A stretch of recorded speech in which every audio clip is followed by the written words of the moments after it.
नंदुरबारच्या लोकनायक जयप्रकाश सहकारी सूतगिरणीच्या 150 कोटींच्या मालमत्तेवर आता लिलावाची टांगती तलवार आहे। 22 जुलैला होणाऱ्या ऑनलाईन लिलावाआधी सभासद आणि शेतकऱ्यांनी सूतगिरणीची पाहणी केली आहे। मात्र पाहणीवेळी एकही जबाबदार अधिकारी किंवा संचालक फिरकलाच नाही। कोट्यावधींची यंत्रसामग्री गायब झाल्याचा आणि परिसरात जनावरे बांधल्याचा धक्कादायक प्रकार समोर आलाय। संचालक मंडळावर निष्क्रियतेचा आरोप करत आर्थिक स्थिती जाहीर करा अन्यथा कायदेशीर लढ्याला सामोरे जा असा आक्रमक इशारा सभासदांनी दिलाय। लोकनायक जयप्रकाश नारायण शेतकरी सहकारी सूतगिरणी कमलनगर उंटावद होळ तालुका शहादा जिल्हा नंदुरबार या सूतगिरणीच्या प्रांगणामध्ये आम्ही सर्व या सूतगिरणीचे सभासद परिसरातील शेतकरी आणि बांधवांच्या सोबत पत्रकारांच्या उपस्थितीमध्ये आणि पोलीस प्रशासनाच्या उपस्थितीमध्ये या संपूर्ण वास्तूची आम्ही पाहणी केली। सर्वप्रथम मी विद्यमान चेअरमन आणि संचालक मंडळाचे आभार व्यक्त करतो की त्यांनी कुठलाही अडथळा न आणता सर्व सभासदांना आणि आम्हाला त्या सूतगिरणीची व्यवस्थित पाहणी करण्याची संधी उपलब्ध करून दिली। परंतु दुःख ह्या गोष्टीचं आहे की आज 100-150 कोटीच्या वर लिलावाला निघालेली ही सूतगिरणीच्या बाबतीमध्ये माहिती द्यायला एकही जबाबदार अधिकारी इथं उपस्थित नाही। NCDC बँकेच्या अधिकाऱ्यांना आम्ही विचारलं तर इथं कोण येईल तर त्यांनी आम्हाला MD साहेबांचं नाव सांगितलं, परंतु MD साहेब आजारी असल्यामुळे ते इथं उपस्थित नाही। संचालक मंडळ विद्यमान यांच्यापैकी कोणी उपस्थित नाही। कोणीही या सर्व सूतगिरणीची वस्तुस्थिती आर्थिक काय परिस्थिती आहे याच्या बाबतीमध्ये कोणीही माहिती द्यायला तयार नाही। आज या सूतगिरणीच्या परिसरामध्ये संपूर्ण पाहणी करत असताना अतिशय विदारक चित्र बघायला मिळालं। संचालक मंडळ जे नवीन निवडून आलं होतं 2024 मध्ये यांनी कदाचित एकदाही पाय ठेवलेला नसावा अशा प्रकारची परिस्थिती आहे। जे नवीन युनिट सूतगिरणीचं आहे जे असं म्हणतात की अतिशय अद्ययावत होतं तिथं थोडेफार 2-4-8 कर्मचारी 2-3 महिन्यापासून कामाला येतात असं त्यांनी चित्र निर्माण केलं। परंतु एकंदरीत या सूतगिरणीला चालू करण्यासाठीचा कुठलाही प्रयत्न विद्यमान संचालकांकडून झालेला दिसून येत नाही। आम्ही परवा जी मीटिंग सर्व शेतकऱ्यांची सभासदांची घेतली त्याच्यामध्ये अतिशय स्पष्टपणे सांगितलं की विद्यमान संचालकाला ही सूतगिरणी सुरू करण्यासाठी आम्ही सर्वतोपरी सहकार्य करायला तयार आहोत। त्यांच्या खांद्याला खांदा लावून ही सूतगिरणी आपण सर्वांनी पुन्हा उभारणी केली पाहिजे अशा प्रकारचं आव्हान वारंवार केल्यानंतर देखील कोणीही जबाबदार संचालक कोणीही जबाबदार या संस्थेच्या वतीने बोलायला तयार नाही। ही अतिशय मोठी शोकांतिका या परिसरातील शेतकरी आणि सभासदांची आहे। आता पुढील दिशा घेत असताना उद्या म्हणजे परवा 22 तारखेला या सूतगिरणीचं ऑनलाईन ऑक्शन आहे। जर 22 तारखेला कुठलाही खरेदीदार या सूतगिरणीत जर आला नाही, ऑक्शन जर झालं नाही तर NCDC बँक कदाचित पुन्हा याचा लिलाव काढेल।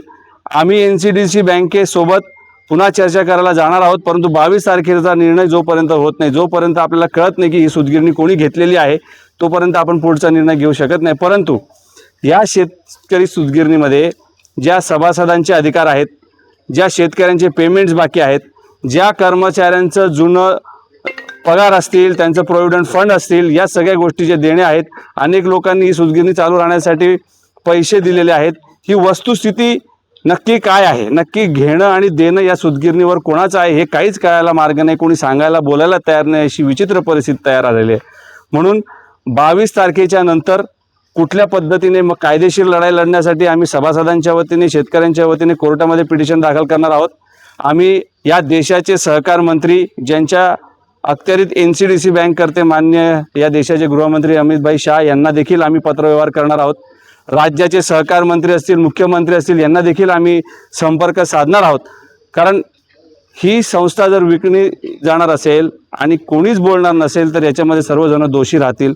मी पुन्हा एकदा सर्व संचालक मंडळांना हात जोडून नम्र विनंती करतो आहे, सर्व शेतकऱ्यांच्या वतीने या परिसरातील सर्व लोकांच्या वतीने की आपण पुढे या, पारदर्शक परिस्थिती शेतकऱ्यांच्या समोर सभासदांच्या समोर मांडा। ही सूतगिरणी जर चालू करायची असेल आणि त्याला जर कधी आमच्यासारख्या लोकांचा हातभार लागणार असेल तर निश्चितपणाने आम्ही तुमच्या सोबत काम करायला तयार आहोत।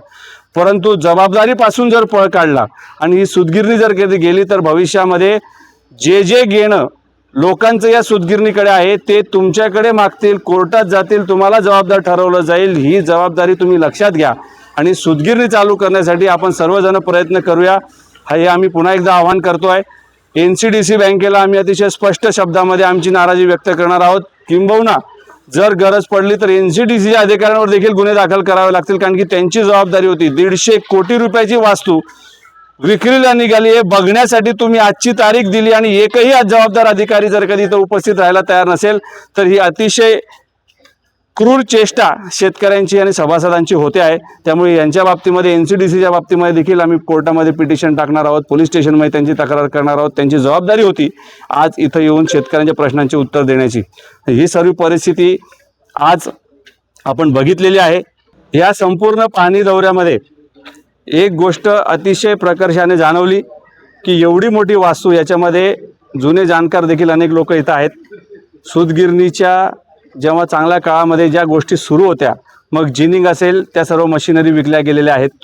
सर्व भंगार आपण जो म्हणतो तो देखील काढण्यात आलेला दिसतो, काहीच दिसत नाही. इथं ही सूतगिरणी गुरांसाठी छावणी केलेली आहे की काय, अशा प्रकारची परिस्थिती इथे दिसून आली. चारा आहे, गुरंढोरं आहेत, परंतु माणसं नाहीत, कोणी जबाबदार व्यक्ती नाही. ऑफिसेसमध्ये कोणीही नाही, फक्त लाईट चालू करून ठेवलेलं आहे. अतिशय वाईट परिस्थिती या सूतगिरणीची एकंदरीत दिसून आली. आज खरं तर पाहणी दौरा ठेवला होता, परंतु एकही जबाबदार व्यक्ती नाही. आणि मुख्य ऑफिस आम्ही बघितलं, इतर सर्व जेवढे रूम्स आहेत बघितलं. कधी काळी सुवर्ण काळ सुरू असताना इथं 6 युनिट्स होते. जिनिंग मोठ्या प्रमाणामध्ये सुरू होती. ते सर्व ट्रान्सफॉर्मर्स असतील, मशीन्स असतील, हे सगळे विक्रीला निघालेलं आहे किंवा विकलं गेलेलं आहे. कोणी विकलं, काय विकलं, याच्या बाबतीमध्ये अनेक लोकांचे मतप्रवाह आहेत. परंतु एकंदरीत असं दिसतं की अतिशय बेजबाबदारपणे ही सूतगिरणीचा कारभार मागच्या अनेक वर्षापासून सुरू आहे आणि म्हणूनच आज लिलावापर्यंत ही परिस्थिती आली. खरंच जर कधी संचालक मंडळ सिरियस असतं, निवडून आल्यानंतर जेवढ्या उत्साहाने त्यांनी ह्याच मंदिरामध्ये आरती केली, तेवढ्या उत्साहाने जर थोडाफार जरी बदल करण्याचा प्रयत्न या सूतगिरणीमध्ये केला असता तर निश्चितपणाने ही सूतगिरणीचे चांगले दिवस आले असते. परंतु आज आम्हाला कळतंय की मागच्या 2.5 वर्षामध्ये साधी भेट देखील सूतगिरणीच्या संचालकांनी या परिसरामध्ये दिलेली नाही आहे. आणि म्हणूनच एक प्रकारे जनावरांसाठी ही सूतगिरणी आहे की काय, अशा प्रकारची परिस्थिती निर्माण झाली. अतिशय दुःख सर्वांनाच बघितल्यावर झालेलं आहे. त्यामुळे भविष्यामध्ये देखील काम करत असताना, पुन्हा ही सगळी सूतगिरणी उभी करत असताना विद्यमान संचालकांनी थोडंफार तरी मनावर घ्यावं आणि आपल्या जबाबदारीची जाणीव ठेवावी, एवढंच मी सर्व सभासदांच्या वतीने आवाहन करणार आहे. धन्यवाद.